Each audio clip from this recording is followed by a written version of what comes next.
지금 세상은 진짜와 가짜와의 싸움이 한창입니다. 우리나라만이 그런 것이 아니라 전 세계적인 추세가 몇 년 전부터 그런 흐름이 계속적으로 흐르고 있습니다.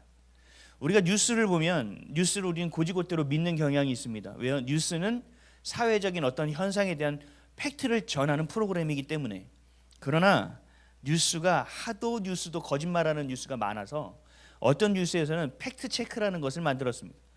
그러나 그랬더니 다른 언론사에서 비슷한 이름으로 팩트를 체크합니다. 근데 그 팩트를 체크하는 언론사 자체가 팩트를 얘기하는 언론사가 아닙니다. 우린 이런 세상을 살아가고 있어요. 뭐가 진짜고 뭐가 가짜인지 다시 체크하고 체크해봐도 또 엉망인 세상을 살아가고 있습니다. 교회도 마찬가지입니다. 예전엔 그랬어요. 어떤 후배가 이사 갈 때 제가 그런 말을 했거든요. 야, 너 이사 가면 어디로 이사 가는지 나한테 얘기를 해줘라. 내가 건강한 교회를 찾아서 너한테 추천해 줄게. 왜냐하면 건강하지 않은 교회가 너무 많기 때문에 그래. 그래서 제가 이사 가서 저한테 주소를 보냈어요. 찾는데요, 찾을 수가 없어요. 제가 못 찾겠어요. 그래서 건강하지 않은, 대표적으로 큰 교회 중에 건강하지 않는 교회의 리스트를 거꾸로 보내줬어요. 야, 여기 말고 네가 다시 한번 찾아봐. 찾을 수가 없어요. 건강한 교회는 열악합니다. 건강한 교회는요, 검색해도 잘 나오지 않습니다. 참 아이러니한 시대를 우리가 살아가고 있어요. 이제는 전도를 하면서 이렇게 얘기했어요. 옛날에는 예수 믿으세요. 가까운 교회 꼭 나가세요. 이제 이것도 어려워졌어요. 그 가까운 교회가 하나님의 교회일 수도 있어요. 신천지일 수도 있어요. 이단 교회일 수도 있어요. WCC에 속해 있는 교회일 수도 있어요. 왜 그러냐? 가짜가 더 많은 세상을 여러분들이 살고 있습니다. 저만이 아니라 여러분도 그렇게 살아가고 있어요. 그래서 목사인 저 또한 진짜가 되기 위해서 몸부림치고 있는 실정입니다. 그러니 여러분들은 오죽하겠습니까? 여러분들의 삶을 안으로 들어가서 여러분들 자체의 삶을 살펴보면 진짜가 아닌 것들도 많습니다. 우리 안에도. 그래서 우리가 해야 될 일은 뭐냐? 자꾸 진리를 먹어야 됩니다. 자꾸 진리를 봐야 됩니다. 자꾸 진리를 외워야 됩니다. 그리고 자꾸 진리 안에서 살아보기 위해서 발버둥을 쳐봐야 됩니다. 그럴 때 어둠이 드러납니다. 어떠한 사건과 사고가 일어나도 상관없습니다. 그 가운데서 역사하시는 하나님이시니까. 그 가운데서 우리가 진리를 붙고 있을 때 어둠이 드러납니다. 내 안에 있는 내가 품고 있던 어둠이, 내가 진리라고 여기고 있고 진리인 척 생각하고 숨어있던 것들이 드러나기 시작합니다. 이것을 우리는 은혜라고 하는 거예요. 그것을 찾았을 때 그럼 그것을 버려야 되죠.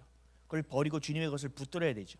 그러나 나의 자존심과 나의 생각과 내 안에 있던 수많은 불안과 강박과 어려움과 또 상처들이 그것을 그냥 내버려 두지 않습니다. 그래서 여러분들의 중심에 자기 부인이 있어야 돼요. 나는 틀리고 오직 하나님만 옳습니다. 그래서 하나님이 우리 안에 말씀해 주셨을 때 그것을 빨리 판단하고 인지하고 버릴 수 있어야 돼요. 이 마지막 때에 여러분들이 그러한 믿음의 수준이 되지 않으면 신앙생활을 온전히 할 수가 없습니다.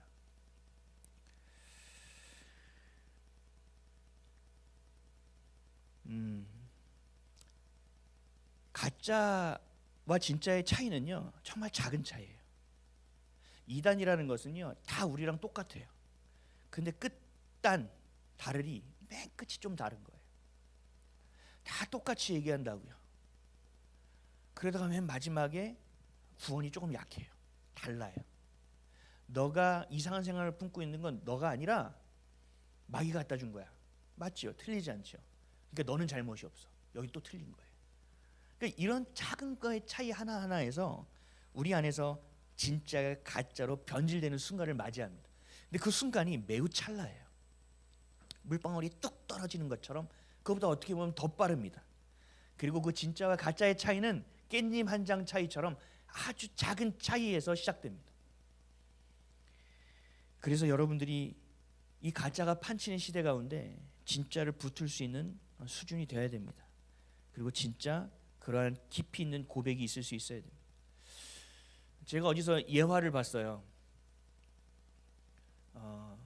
초중 고등학교까지 신앙생활을 잘했던 학생이에요. 충성스럽게 하고 봉사도 잘했어요. 그런데 대학을 가더니 애가 좀 바뀌기 시작하는 거예요. 그러더니 이런 얘기를 합니다. 속았어요. 제가 진짜 속았어요. 그래서 많은 사람들이 생각했어요. 그렇지, 네가 세상에 속았지. 우리가 한 게 맞지. 그랬더니 이 아이가 거꾸로 얘기합니다. 교회에 속았어요. 세상에 나가보니 이렇게 달콤하고 이렇게 재밌고 이렇게 맛있고 이렇게 기쁜 일들이 많은데, 즐거운 일들이 많은데 왜 교회는 이것들을 가르쳐주지 않은 겁니까? 왜 교회에 있는 분들은 나를 교회에 올감해서 나를 붙들어 들고 있었습니까? 세상이 이렇게 넓고 이렇게 좋은 게 많은데. 여러분 어떻게 생각하세요? 완전히 거꾸로 됐죠. 그러나 이 아이는 진짜 가짜를 분별하지 못합니다. 진짜를 가짜로, 가짜를 진짜로 여기고 살아가고 있습니다. 여러분 안에도 그런 말이 많이 있습니다. 하지만 이 가짜가 판을 치는 것 가운데 우리도 진실한 고백을 할 수 있습니다. 진실한 고백을 할 때도 있습니다. 여러분, 유언이라는 것은 중요하죠. 유언은 뭐죠? 생이 마지막 끝날 때 이야기하는 말이죠. 아무리 사기꾼이라 하더라도 마지막 죽을 때까지 사기치는 사람은 거의 없을 겁니다. 그 사기꾼도 죽을 때는 자녀들에게 미안하다 이러고 죽습니다.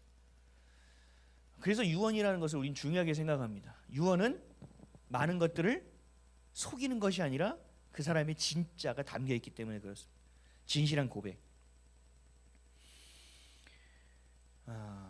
죽을 고비를 넘긴 사람이 사고가 날 뻔했는데 이렇게 얘기하죠. 와, 죽을 뻔했네. 그건 진짜일까요? 가짜일까요? 진짜죠. 그러니까 죽음이라는 것 안에서 우리는 가짜를 얘기할 수가 없다는 거죠.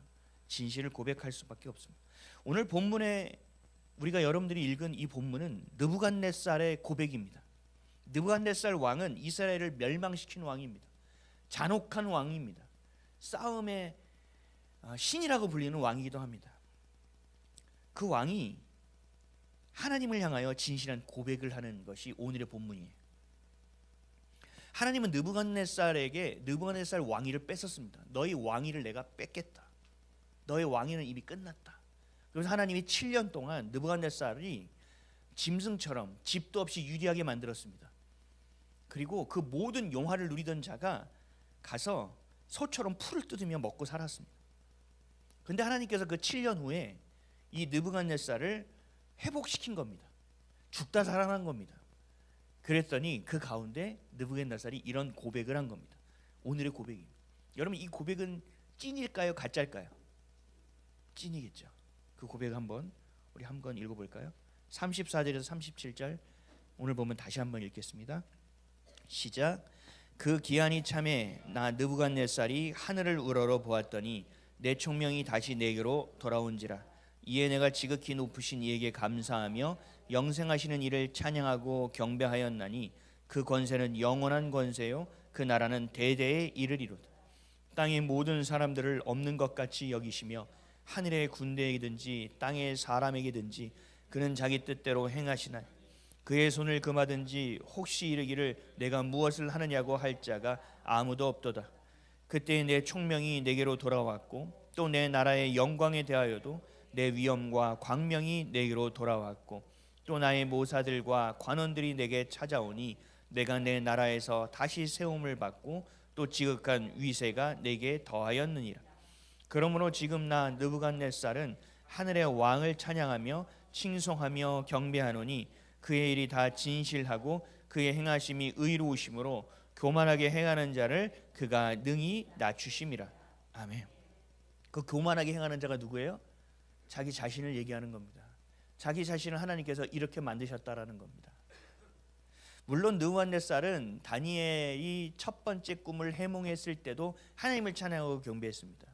그리고 새 친구를 풀무불에 넣었고 그때 하나님의 존재를 맞닥뜨렸을 때도 마찬가지였습니다. 하나님을 경배했습니다. 그리고 뭐라고 했죠?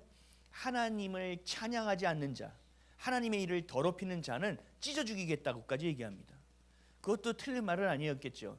그러나 다시 느부갓네살은 자신의 삶으로 돌아왔고 자신이 섬기는 마르둑 신으로 돌아갑니다. 내 안에 있는 하나님이 나를 주관하시고 내 생명의 주인 되시는 분을 내가 인정하지 않을 때는 그 고백은 그냥 그 고백으로 끝나버리는 거예요. 물거불처럼 날아가 버리는 거예요. 근데 하지만 이 느부갓네살이 완전히 죽음을 경험하고 나서 완전히 자신의 모든 영광을 잃어버렸다가 다시 찾고 나서 하나님을 향했던 이 고백은 좀 다릅니다. 죽다가 살아났기 때문에 다를 수밖에 없습니다. 완전하신 하나님, 영원하신 하나님, 온 땅의 주인 되시는 하나님, 자신의 생명을 주관하시는 하나님을 그냥 찬양하고 선포하는 것이 아니라 자발적으로 찬양하고 있습니다. 자발적으로 경배하고 있습니다. 그 어떤 누구가 늘 앞에 있었는데 이제는 그 사람들도 없음에도 불구하고 느부갓네살 하나님을 자발적으로 경배하고 있습니다. 그래서 우리 공부하면 신학자들 간에 이런 얘기가 있어요. 느부갓네살도 구원받은 자라는 논문이 있어요. 왠지 아세요? 이 고백이 진짜 찐 고백이기 때문에 그래요. 그만큼 진실한 고백이다. 하나님은 어제도 계시고 오늘도 계시고 영원토록 우리와 함께 하시는 분이십니다. 아멘이십니까? 어제도 여러분들을 사랑하셨고 오늘도 나를 사랑하고 계시고 내일도 여러분을 사랑합니다. 아멘이십니까? 하나님은 살아계십니다. 그래서 우리는 그분을 경험할 수 있습니다. 그분을 체험할 수 있습니다. 그래서 우리는 늘 자발적으로 주님을 찬양하고 고백할 수밖에 없습니다. 누가 시켜서 찬양하고 누가 시켜서 예배하고 누가 시켜서 기도하는 수준이 아니라 내가 진짜 살아계신 하나님을 만난다면 느부갓네살 왕처럼 우리는 진짜의 고백을 하나님께 날마다 올려드릴 수 있어야 된다는 얘기입니다. 처음에는 누군가의 권유로, 또 말씀 안에 있는 율법으로, 또 부모님의 말씀에 순종함으로 교회에 나옵니다. 혹시나 하는 마음으로 예배를 드리기도 하고 기도하기도 합니다. 근데 그 살아계신 하나님을 인격적으로 내가 만나게 되면, 그 하나님을 경험하게 되면, 그분이 살아계시다는 것이 믿어지게 되면 우리는 자발적으로 믿음을 갖게 됩니다. 수동적인 믿음이 아니라 능동적인 믿음을 갖게 됩니다. 누가 시켜서 하는 믿음이 아니라 그냥 내가 하고 싶은 믿음입니다. 그래서 그 일어나기 어려운 시간에 일어나서 새벽에 기도를 하는 것이고, 정말 없는 것 가운데 주님께 예물을 내어드리는 겁니다. 믿음으로 변화되는 것입니다. 여러분, 하나님은요 우리와 늘 함께 하기를 원하세요. 하나님은 인류의 구원의 역사, 이 회복의 역사, 하나님의 나라의 도래, 그 임재를 하나님 홀로 하기를 원하지 않으십니다. 하나님은 그것을 믿는 자들과 함께 하기를 원하십니다. 그리고 그렇게 이루어가고 계십니다. 그래서 하나님은 누구를 통해서 일하신다고 하시죠? 사람을 통해 일하신다고 합니다. 하지만 하나님은 억지로 일을 시키지 않습니다. 억지로 하지 않습니다. 하나님은 자원하는 심령을 통해 일하십니다. 하나님은 자발적인 고백과 참여를 기다리고 계십니다. 하나님은 우리가 하나님을 더 신뢰하기를 원하십니다. 하나님은 우리가 더 자발적으로 하나님을 더 사랑하기를 원하십니다. 하나님이 예배드림보다 순종을 더 귀하게 여기신다고 말씀하신 것처럼, 하나님은 무언가 하나님을 향할 때 자발적인 심령으로 나아가는 것, 이것을 매우 기뻐하시고, 사실은 하나님께서 이것만 받으십니다. 여러분들이 억지로 무언가를 할 때 하나님이 귀히 여기신다고 생각하시면 안 돼요. 그래서 여러분, 우리 교회의 봉사도 우리가 봉사를 정한 것이 없죠. 자발적으로 한 겁니다. 우리 방송실에 있는 윤희도 제가 권면은 했습니다. 그러나 윤희가 생각해 보겠다, 기도해 보겠다, 본인이 정한 겁니다. 자발적으로. 자발적으로 무언가를 행할 때는요 태도가 다르게 되어 있습니다. 좀 더 많은 것이 보여지고 좀 더 깊이가 생깁니다. 이것을 내가 어떻게 하면 더 잘할 수 있을까? 어떻게 하면 하나님께서 더 기뻐하실 수 있을까를 고민합니다. 발버둥을 칩니다. 그래서 하나님께 지혜를 구합니다. 도와달라고 합니다.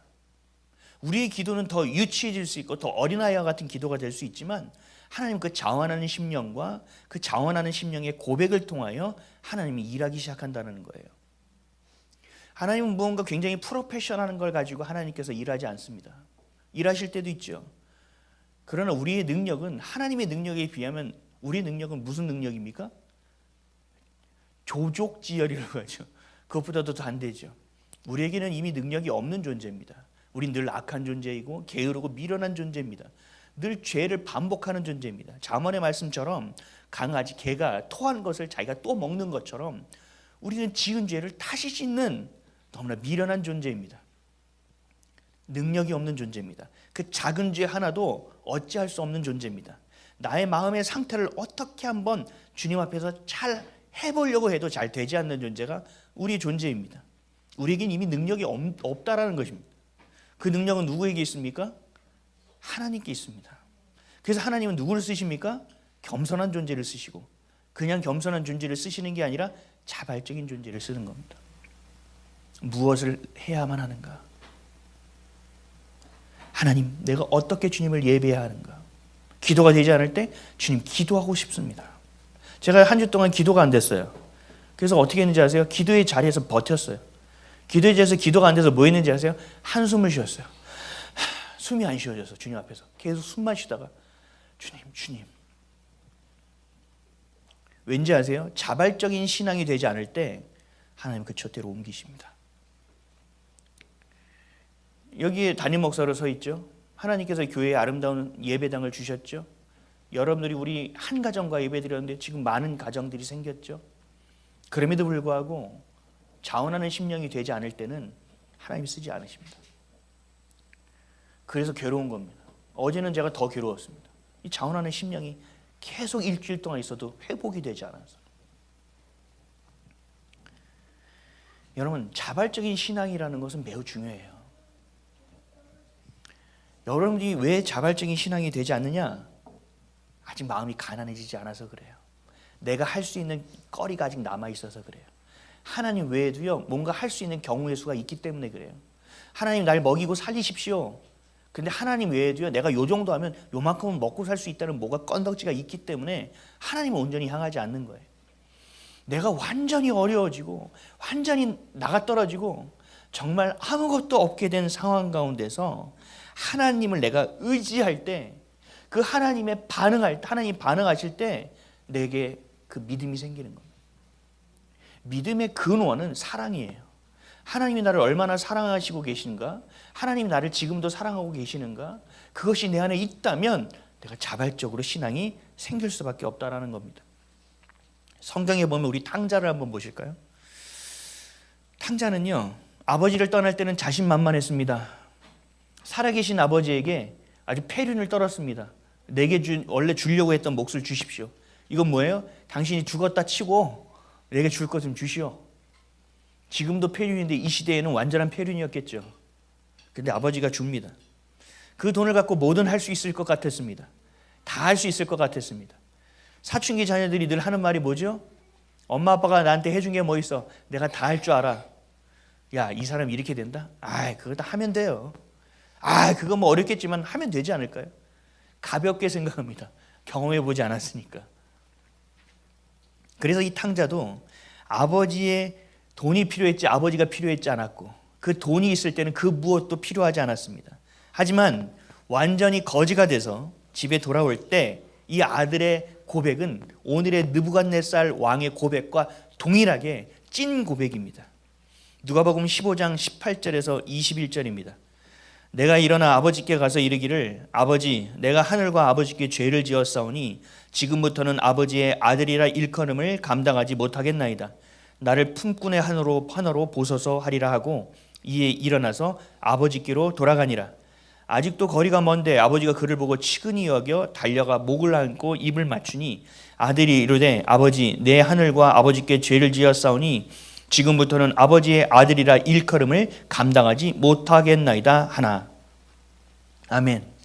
아버지가 살아계실 때도 아버지의 분기 나의 유산을 달라고 했던 아들이 그 고생을 하고 완전히 나가떨어지고 가난한 심령이 되었을 때는 어떻게 돼요? 아버지의 자녀라는 신분 자체도 감당할 수 없다라는 얘기를 하게 되는 겁니다. 아버지의 몸종처럼 나를 부려도 상관없다라는 이야기입니다.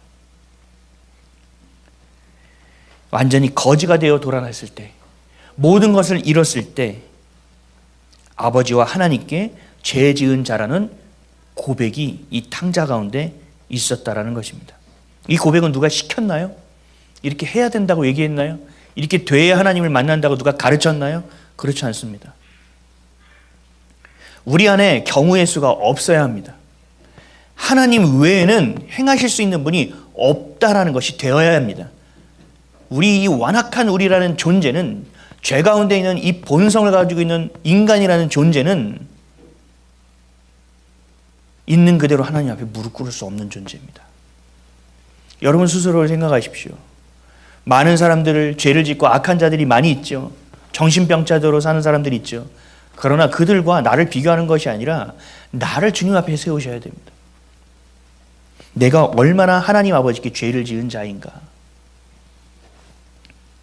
여러분 그것을 깊이 깨닫는다면 탕자와 같은 고백이 있다니까요. 주님 좌로 가면 내가 좌로 가겠나이다. 우로 가라면 우로 가겠나이다. 멈추라면 멈추겠나이다. 지금 내가 미칠 대로 힘들고 하고 싶지 않고 무기력하지만 그래도 주님이 걸어가라면 기어서라도 가겠나이다. 라는 고백이 우리 안에 있게 된다는 것입니다. 그건 누가 시켜서 하는 겁니까? 아니요. 자발적인 고백입니다. 여러분 이러한 고백이 있을 때 비로소 여러분들의 삶에서 하나님을 향한 예배가 시작되는 겁니다. 많은 교회에 예배가 있죠. 우리 교회도 예배가 있죠. 와서 앉아있는다고 예배를 드리는 게 아니에요. 정말 다른 경우의 수를 붙잡지 않을 수 있는 나의 심령, 진짜의 고백이 있어야 되는 거예요. 나의 생명의 주인은 하나님이시니 나는 죽어서 살고 살아도 죽는 자, 하나님의 마음껏 일하소서라는 고백이 내 안에 있어야 된다는 겁니다. 우리는 너무 잃을 것이 많아요. 그럼 뭐예요? 가진 것이 많다는 얘기죠. 많은 분들이 이렇게 얘기해요. 아니 그 대형 교회가 뭘 더 할 게 있다고 WCC 같은 그런 걸 가지고 가느냐. 인간은요 끝이 없어요. 욕심은 끝이 없어요. 그리고 그 타성이 한번 적기 시작하잖아요. 그럼 내가 그렇게 교만한지도 몰라요. 그래서 여러분들은 훈련을 해야 돼요. 스스로를 낮추는 훈련을 해야 돼요. 스스로 낮아져야 돼요. 내가 뭔가 된다 싶으면 빨리 더 낮은 자리로 내려가야 돼요. 누가 나를 섬겨? 뭔가 느낌이 이상해? 빨리 내려가야 돼요. 누가 나를 섬기는 자리가 있어요? 저는 그 자리 나가지 않습니다. 왠지 아세요? 내가 죽기 때문에 그래요. 누가 막 저를 띄워두죠? 그 자리는 안 나갑니다.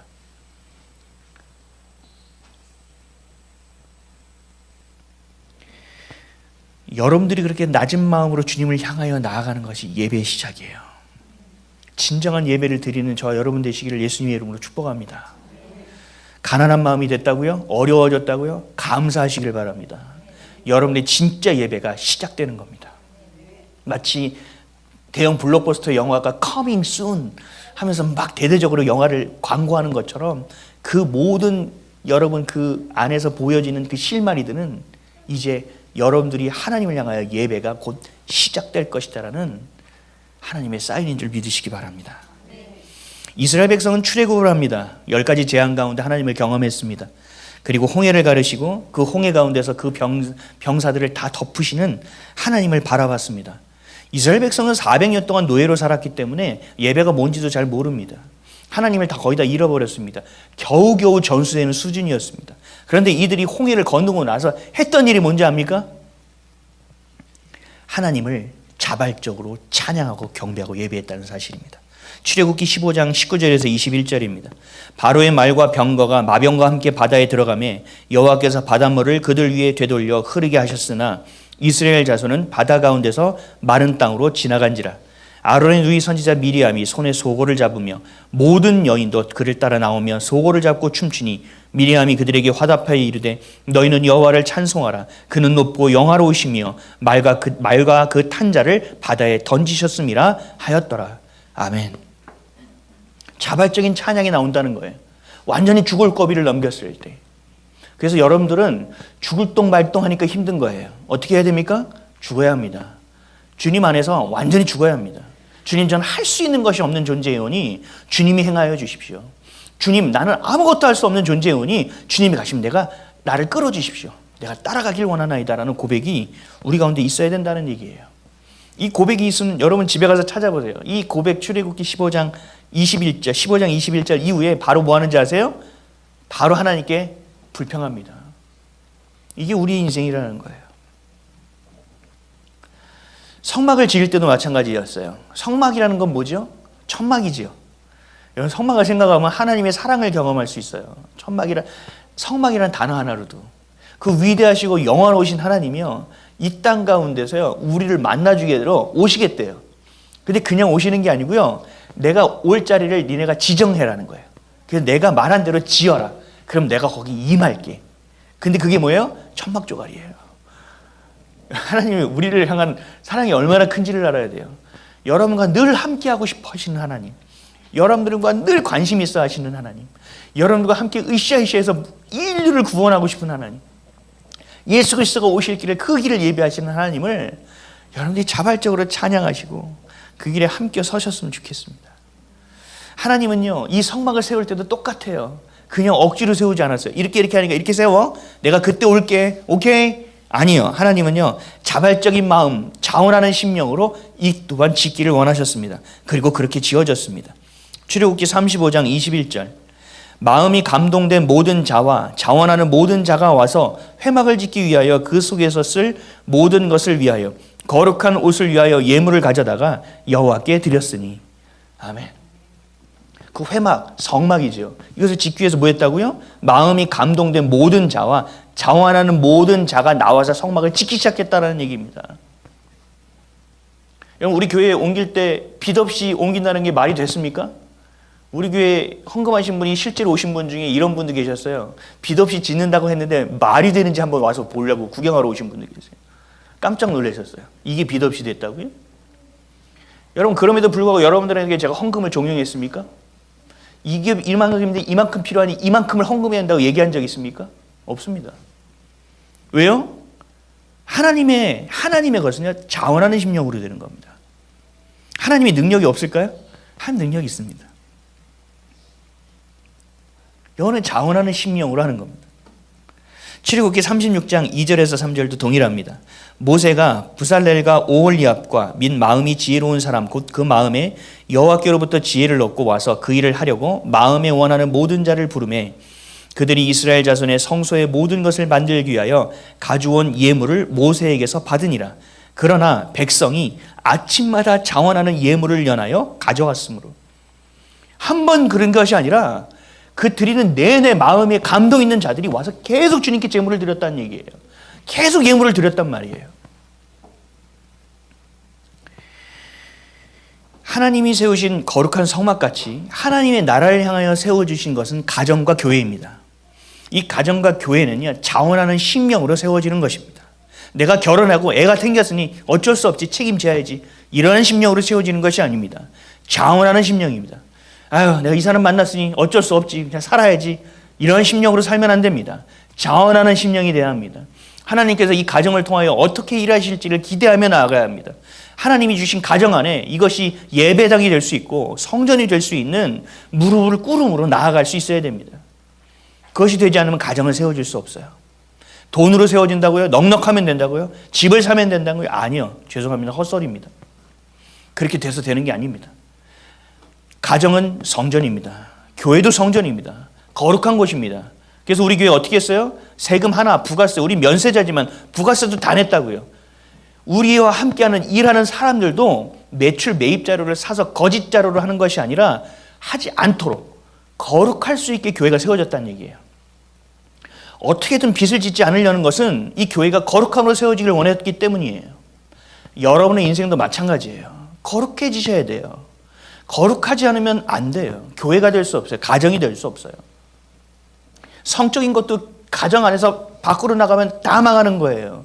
집 안에서 해야 돼요. 우리의 모든 것이 마찬가지예요. 집으로부터 시작되는 거예요.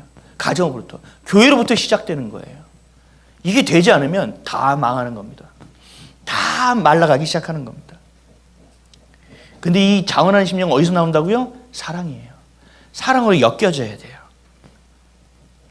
그렇게 행하는 모든 것이 예배인 줄 믿으시기 바랍니다. 여러분, 억지로 하고 있는 것이 있습니까? 그렇다면 회개해야 돼요. 억지로 하고 있다는 것이 있다면 주님 앞에 엎드려야 돼요. 자원하는 심령을 달라고. 여러분, 이게 제가 한 주 동안 기도했던 거예요. 이 자원하는 심령이 말라가서 지쳐서 어찌할 줄 몰라, 하나님 제가 뭘 할 수 있는 것이 없습니다 라고 기도하고 있는데 하필이면 이번 주 말씀이 자원하는 심령에 대한 얘기를 주시니 더 괴로운 거예요. 자원하는 심령이 없어서 주님 어떡합니까 하는데 말씀을 자원하는 심령을 주니 이걸 어떻게 올라가서 얘기하냐는 거예요. 어제 밤 늦게까지 발버둥을 치는 거예요. 어떻게든 도와달라고. 이런 다윗도 마찬가지였어요. 다윗은요, 참 신기한 사람입니다. 구약시대에 율법이 엄연하게 살아있는, 그 지엄한 율법이 살아있는 시대 가운데 다윗은요, 우리처럼 예배했던 사람이에요.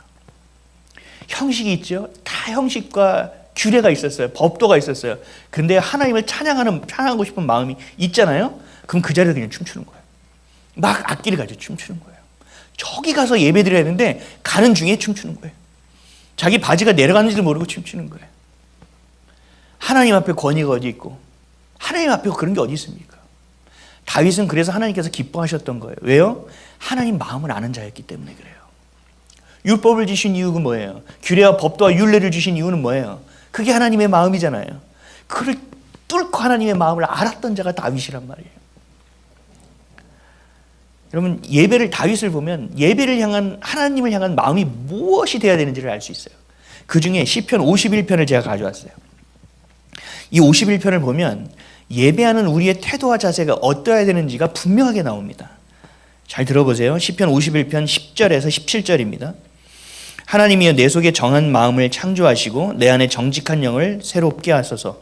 나를 주 앞에서 쫓아내지 마시고 주의 성령을 내게서 거두지 마소서. 주의 구원의 즐거움을 내게 회복시켜 주시고 자원하는 심령을 주사 나를 붙드소서.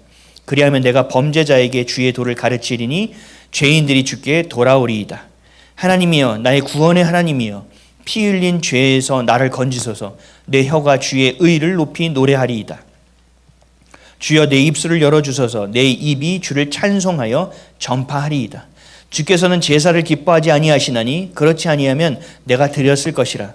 주는 번제를 기뻐하지 아니하시나니 하나님께서 구하는 제사는 상한 심령이라. 하나님이여 상하고 통회하는 마음을 주께서 멸시하지 아니하시리이다. 아멘. 한 주 동안 저도 똑같은 기도를 계속했습니다. 하나님이여 정직한 영을 회복시켜 주시옵소서. 내 영이요 내 영아 주님을 기뻐하라. 내 영아 주님을 찬양하라. 여러분, 이 시편 51편을 보면 우리 예배를 향한 우리의 마음과 우리의 태도와 삶의 자세와 삶의 모습, 그 방향을 다시 재정립할 수 있습니다. 이걸 정리하자면 우리가 자발적인 예배를 드리기 위해서는 어떠해야 되느냐, 시편 51편을 통해서 본다면 첫째가 정직한 마음과 정결한 마음이 우선되어야 한다는 것입니다. 10절에 하나님이여 내 속에 정한 마음을 창조하시고 내 안에 정직한 영을 새롭게 하소서. 가식을 가지고 나아가서는 안 돼요. 여러분의 고통만을 가지고 나아가서는 안 돼요. 하나님 앞에 존재로 서야 된다는 얘기입니다. 정직한 가운데 서야 된다는 것입니다. 그럴 때 우리는 뭐 할 수 있는지 아세요? 회개할 수 있습니다. 나의 죄가, 요만했던 죄가 이만하게 보이기 시작합니다. 별것도 아니었던 죄였던 것 같은데 이것 때문에 마음이 불편해지기 시작합니다. 왜요? 우리 안에 정직한 영이 세워지기 시작했기 때문에 그렇습니다. 그럴 때 둘째, 우리의 심령은 견고해지고 결국 회복을 경험하게 되므로 자원하는 심령이 될 수 있다. 여러분, 회복하길 원하시죠? 회복하기 위해서 전제 조건은 뭔지 아세요? 회개입니다. 회개가 없이는 불가능해요. 그래서 12절에 이렇게 얘기하는 거예요. 주의 구원의 즐거움을 내게 회복시켜 주시고 자원하는 심령을 주사 나를 붙드소서. 그럴 때 세 번째, 마지막으로 하나님이 기뻐하시는 예배가 무엇인지를 깨닫게 된다는 겁니다. 종교적이고 형식적인 예배가 아니라, 내가 하나님을 위한다는 입술만의 고백이 아니라, 나를 위한 예배가 아니라 진짜 번제와 같은 모든 것을 태워드리는 것처럼 나의 전부를 드리는 예배를 비로소 드릴 수 있게 되는 것입니다. 16절 17절 주께서 제사를 기뻐하지 아니하시나니 그렇지 아니하면 내가 드렸을 것이라. 주는 번제를 기뻐하지 아니하시나이다. 하나님께서 구하시는 제사는 상한 심령이라. 하나님이여 상하고 통회하는 마음을 주께서 멸시하지 아니하시리이다. 아멘.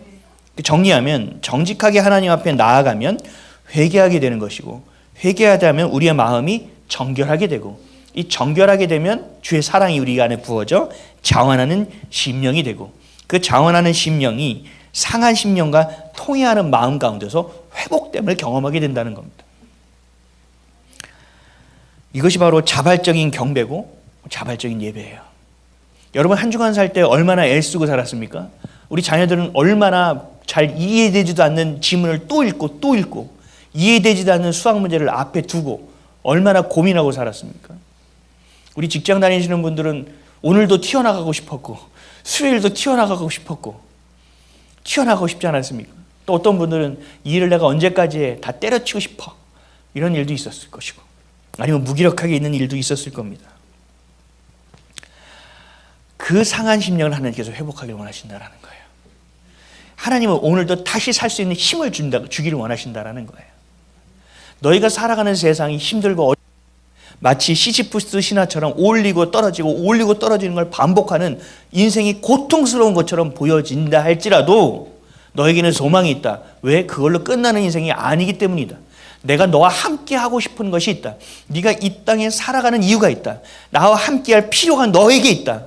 다른 사람이 아니라 네가 그 일을 하기를 원한다고 하나님 우리에게 말씀하고 계신다는 거예요. 그 일에 우리가 응답해야 되지 않겠습니까? 근데 우리는 먹고 사는 일이 너무 어려워요. 힘들어요. 바빠요. 분주해요.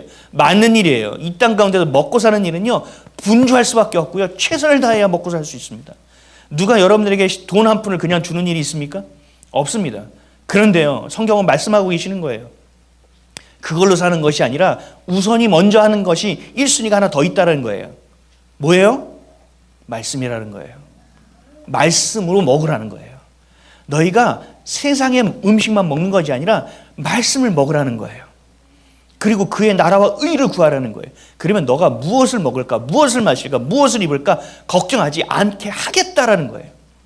근데 우리는 그 우선순위에서 벗어나니 뭐 하고 있어요? 무엇을 먹을까, 무엇을 입을까, 무엇을 마실까만 따라다니고 있잖아요. 그러면 어느 날 정신이 딱 돌아오면 예배 드려야지. 주일이 다 갔지. 아니요. 이렇게 살아서는 여러분 이 틀을 벗어날 수가 없어요. 이 프레임을 깨야 돼요. 내가 오늘 사는 이유는 예배를 위해서 사는 거야. 내가 오늘 사는 것은 나를 위하여 죽은 그리스도를 위하여 사는 거야. 나의 삶의 방향은 오늘도 성적을 오르기 위해서 사는 것이 아니야. 내가 뭘 이루고 승진하기 위해서 사는 것이 아니지. 정신 차려. 오늘 내가 뭐에 사는 거야? 그리스도를 위하여 사는 거야. 썩어질 것이 아니라 영원한 것을 위하여 투자하는 인생을 사는 거야. 라는 것에 초점이 여러분에 딱 맞춰져 있어야 된다는 거예요.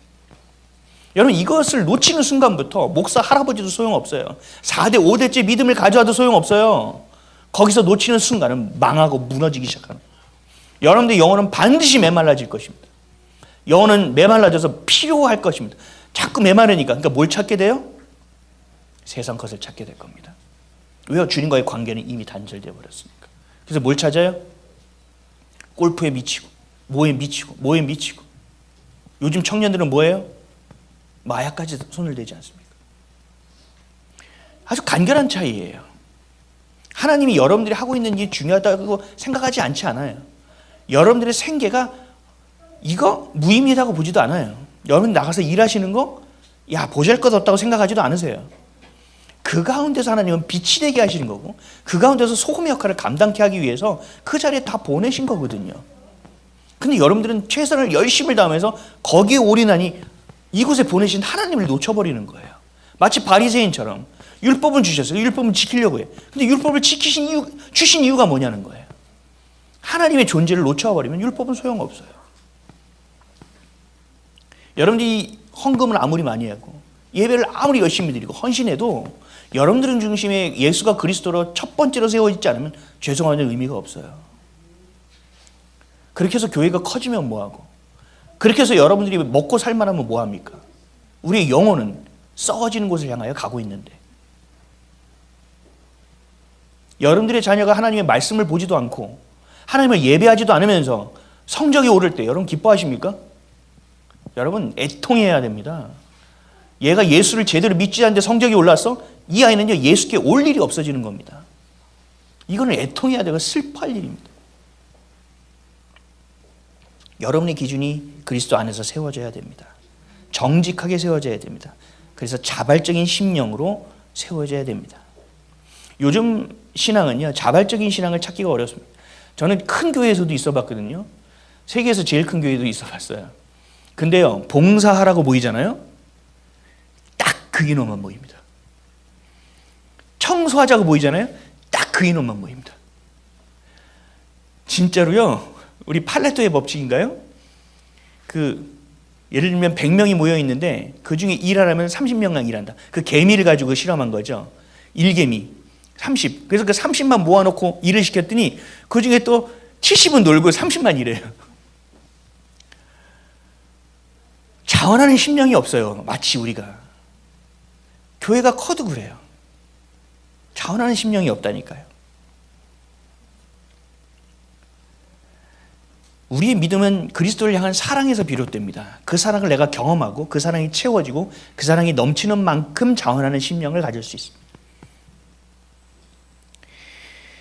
우리의 믿음은 사랑으로 비롯되는 것이 여러분의 이성으로 비롯되는 게 아니에요. 참 안타까운 건 여러분들의 인생의 수많은 중요한 선택 가운데 신앙이 기준이 될 때가 별로 없다는 사실이에요. 매우 이성적으로 판단합니다.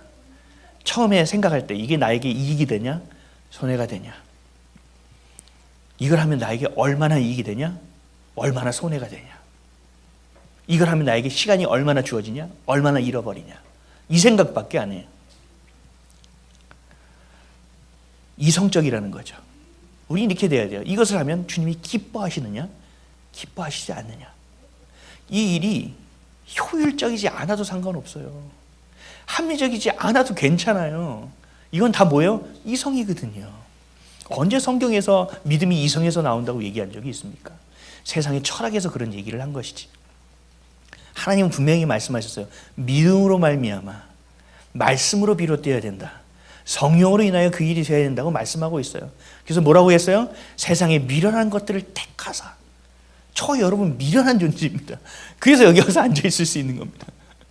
그렇다면 제대로 밀어내주십시오. 이것저것 섞여 있어서 괜히 멍청한 것도 아니고 똑똑한 것도 아니고 이러면 안 됩니다. 주님, 저는 미련하오니 주님의 지혜로 일하소서 할 때 우리가 지혜로워지는 것입니다.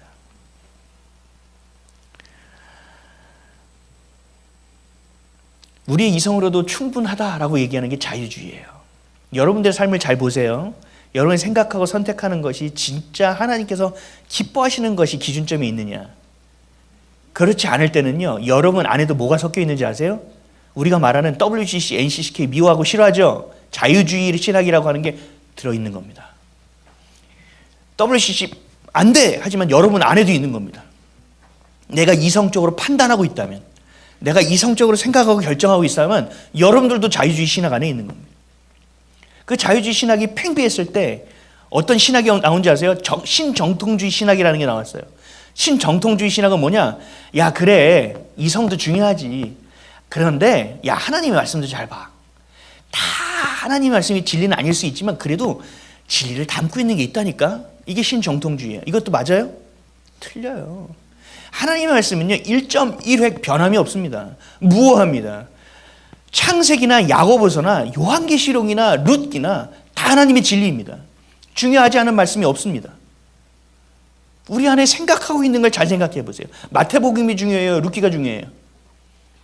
다 중요하죠. 근데 우리는 생각해요. 마태복음이 조금 더 예수님이 말씀하시는, 성경을 보면 그래도 빨간 줄로 써 있잖아, 예수님 거는. 전 예수님 말씀 왜 빨간 줄로 썼는지 잘 모르겠어요. 다 하나님 말씀인데. 우리의 생각 안에도 그런 생각이 들어있다니까요. 버려야 돼요. 그러면 어떻게 해야 되는지 아세요? 넣어야 돼요. 먹어야 돼요. 하나님의 말씀을. 제가 저희 자녀들한테 늘 하는 얘기가 있습니다. 네가 아무리 열심히 해봐야 잘 안 된다. 잘 될 수 없다. 예수님 잘 믿어야 된다.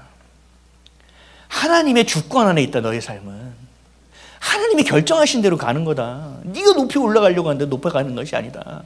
하나님이 아니면 널 내릴 것이다. 근데 네가 겸손하게 있어도 하나님 여기 높이실 자리면 널 끌어올리시는 게 하나님이다.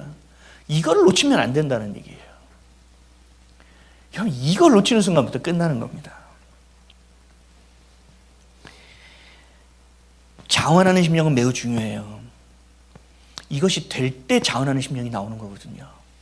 하나님만이 옳다라는 것이 내 안에 있을 때 자원하는 심령이 나오는 거거든요. 하나님이 내가 기도했는데 이 사업 하나님 망하지 않게 되려는데 하나님께서 살려주셨어. 질병 때문에 하나님 기도했는데 살려주셨어. 할렐루야 하고 봉사 오죠. 막 성금하죠. 오래 못 가요. 오래 갈 수가 없어요. 그런 경험은.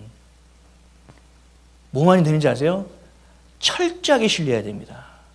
하나님이 주권을 실려야 됩니다. 내 삶은 앉고 일어섬, 자고 누움 모든 영역 가운데 하나님의 개입하심과 간섭이 있다는 걸 믿을 수 있어야 됩니다.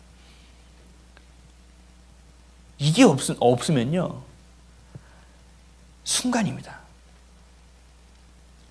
그러나 반대로 여러분들이 자원하는 심령으로 예배하고 그러한 삶을 살아낸다면 마치 산의 불이 작은 불에서 시작해서 들불처럼 번져간다고 하잖아요.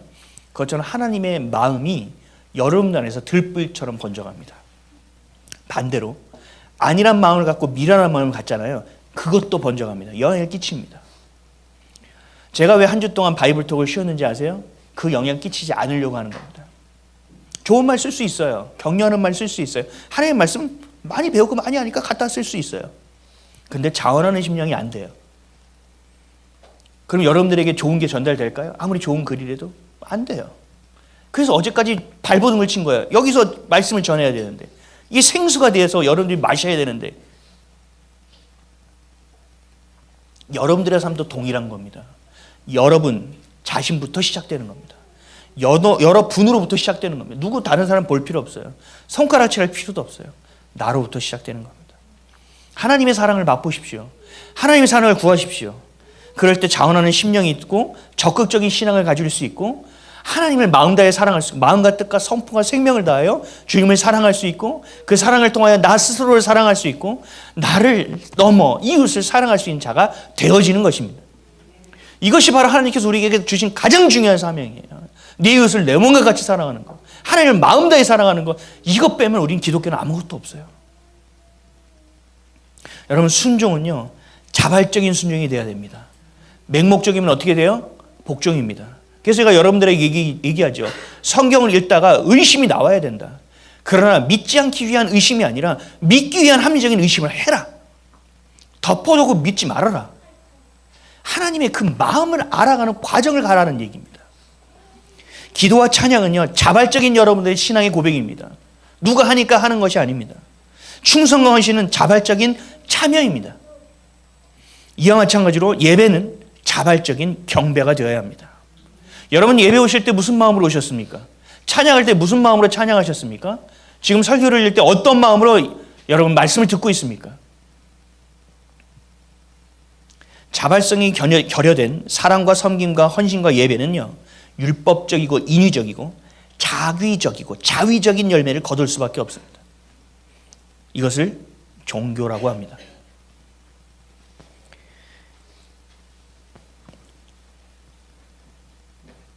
충만해야 됩니다. 예수 그리스도가 머리 되셔야 됩니다. 그 안에서 여러분들이 잘 10년 가운데서 순종하는 자들이 되어져야 됩니다.